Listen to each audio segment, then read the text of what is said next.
No. It's gonna be a little spicier than that. Okay. All right, friends, welcome in. So like I said, we have about 20,000 barrels that we can hold here because we have some rigs down. This holds about 18,000. It is about a little over 2,000 per floor. Majority of this warehouse is Basil Hayden, about 57%. Over almost all of the barrels are from 2021 and 2020. We do have a few older barrels, like our oldest barrel here is from 1998, and it is our 8th millionth barrel, milestone barrel over there. You guys will have time here in a little bit to walk around, but I have some fun stuff to do first. We're gonna start all the way back when we distill our alcohol. Well, before I do that, do you guys know what makes bourbon bourbon? There are 5 standards. 51%. 51% corn, made in the USA.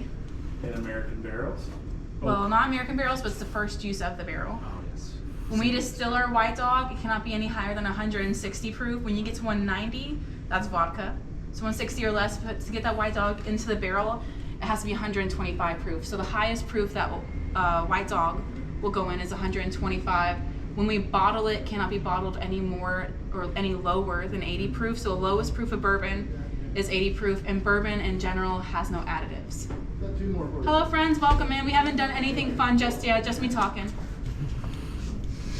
So when barrels are made, all of these little planks are called staves. They come in various sizes, and it's like a jigsaw puzzle to get all of these staves to fit together. The barrel is built on the head of the barrel. I won't lift this up, it's 500 pounds, literally 500 pounds. But they'll put the staves into a bottom ring.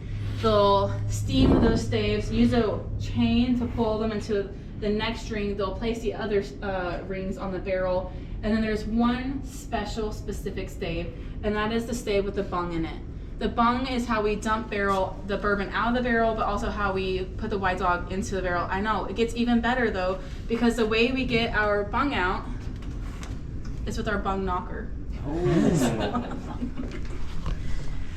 Every stave, again, is wide enough to have the bung knocker hit.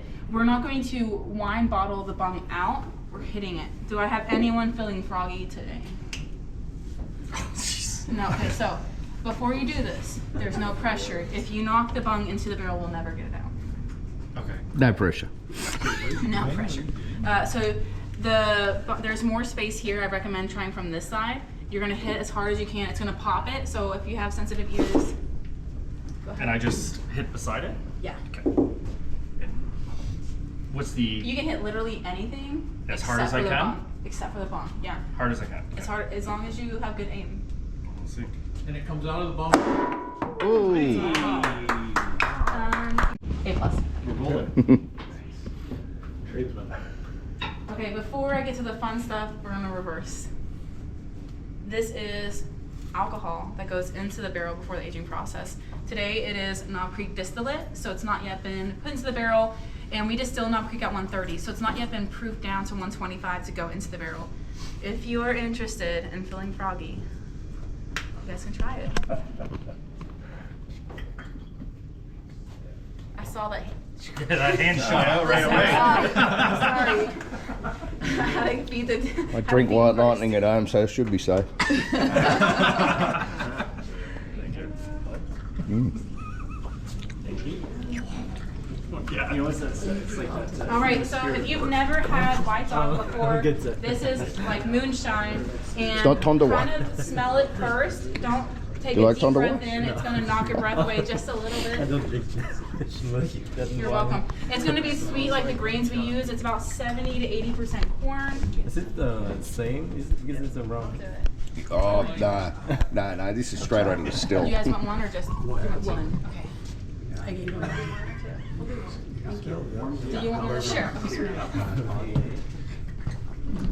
Okay, so this is our Knob Creek distillate. It's going to be proofed down by adding water before it enters the barrel. Very high in that sweetness. I'm not going to talk you through this. You kind of single malt whiskey. We use a level 1 char in that, and those barrels on that back wall are Claremont Steep. You can see the barrel head says level 1 char.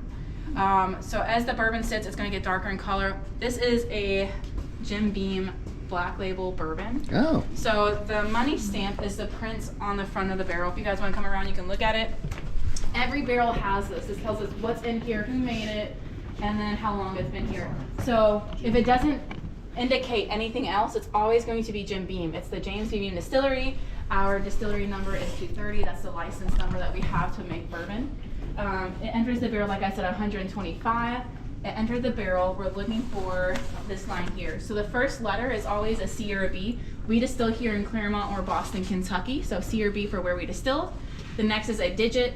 That digit is the last 2 digits of the year it was barreled. So 2017, because it's a 17. The next is a B. B is for February. So A, January, B, February, C, March. So this was, and then, so whenever we dump this, Jim Beam is a large batch bourbon. We're gonna blend together about 1,000 or so barrels. Sorry, I'm just going, my hands are just. Yeah. He'll take us.